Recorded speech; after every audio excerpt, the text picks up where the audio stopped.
in huge automotive slash backlash news, let's talk about Jaguar, or in the most troubling of places, Jaguar. Tony left a pop on my Jaguar. But however you pronounce it, the reason Jaguar's in the news is because they changed their logo and they revamped their image, and apparently everyone fucking cares a lot about that. And actually, there are a few different parts that are facing backlash. So I'll start with the logo, because they're pivoting away from the famous big cat known as the Leaper, and they're moving to a more minimal version of that image where the cat is sort of just the negative space of some horizontal lines. And then with that, they'll also be changing the font for the brand, which will now say Jaguar with a very spaced apart, simple lettering with the J, G, and U, very subtly the only uppercase letters in the name, while the rest are lowercase. With the company saying it is a powerful celebration of modernism, geometric form, symmetry, and simplicity, demonstrating the unexpected by seamlessly blending upper and lowercase characters in visual harmony. But then also, as places like CNN have pointed out, there may be another intent behind the capital letter, or like how you might say it out loud if there's an emphasis on the G and U. Explaining it's also a little less of the American Jaguar and a bit more of the traditional Jaguar, as it's said across the pond. And notably, this whole rebrand, it's coming as the company's in the middle of transitioning to go electric by 2026. And actually, in this transition era, they have stopped selling cars in the British market, and they're only selling one model stateside. Which then brings us to another point of backlash, because to I guess mark this new direction the company's taking, they put out this video promotion that shows a bunch of models with very blank expressions wearing bright and wacky clothes against clashing bright backgrounds. They're very futuristic and Tilda Swinton-esque looking. You also got catchphrases flashing and synthy music that sounds kind of like a heartbeat and an ultrasound playing. All while notably not a car in sight. So one, people were like, what about the fucking cars? And two, it also sparked some kind of like anti-woke backlash because of the diversity of the models in the ad. Others also just generally not understanding the rebrand and video in general, with the likes of Marquez Brownlee, for example, writing, "This is horrible. It's also the most anybody has talked about Jaguar in 50 years. And it really makes me wonder how fast I could drive one of their cars in a school zone." Fine, I'll be honest, he didn't say the last part, but you did have others adding, "This will be taught in schools as how not to do a rebrand." And tons of people thinking it's ironic that Jaguar's using the phrase copy nothing as it boasts this rebrand, considering it's roughly the 1 millionth company to switch its logo to something modern and basic. And this is according to Fortune. Jaguar's chief creative officer even had to tell reporters that his team, quote,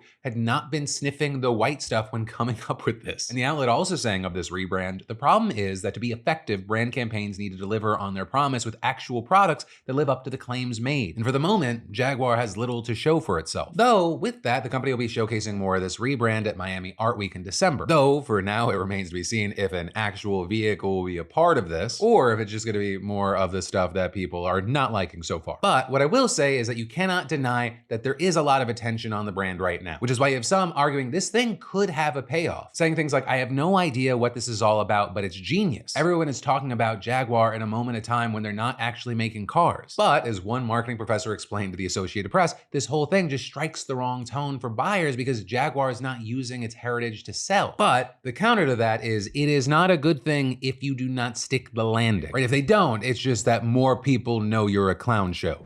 Hey, thanks for watching, and I hope you enjoyed this clip from the full Philip DeFranco show. And also, a big thanks to Squarespace for sponsoring our Clips channel. Turn your passion into profit over at squarespace.com/Phil, or use the QR code. Because whether you're launching a business or a lucrative side hustle, your website is your digital business card. It's the only space where you control the story, no algorithms or distractions. And with Squarespace, it's so easy because they got a ton of stunning professional templates with drag and drop editing that makes site design incredibly simple, no coding required. So get started for free at squarespace.com/Phil, or scan the QR code on screen and use code Phil for 10% off when ready to launch. Squarespace.com/Phil.